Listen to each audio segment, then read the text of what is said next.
Today is Ember Friday after Pentecost, a day of fasting and prayer for traditional Catholics. Just a good reminder there. Of course, it's not a requirement unless you're in my diocese, thankfully for us. The readings will come from Joel chapter 2, verses 23 to 27, and Luke 5, 17 to 26. And so let us begin.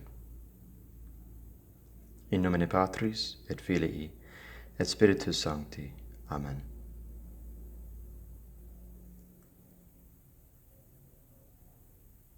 From the book of Joel the prophet. And you, O children of Zion, rejoice and be joyful in the Lord your God, because he hath given you a teacher of justice, and he will make the early and the latter rain to come down to you as in the beginning. And the floors shall be filled with wheat, and the presses shall overflow with wine and oil.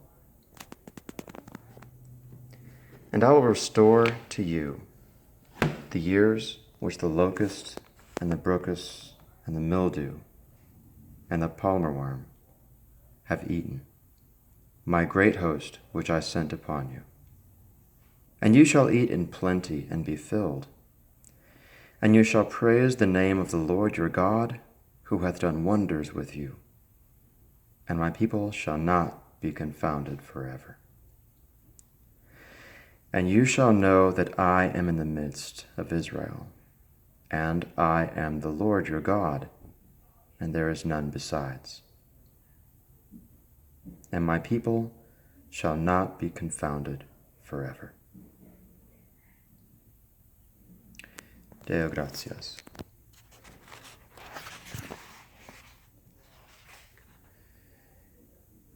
Continuation of the Holy Gospel according to St. Luke. Gloria tibi, Domine. And it came to pass on a certain day, as he sat teaching, that there were also Pharisees and doctors of the law sitting by, that were come out of every town of Galilee and Judea and Jerusalem.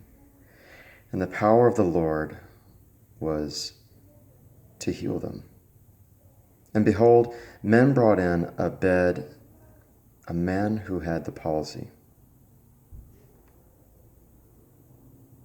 And they sought means to bring him in and to lay him before him.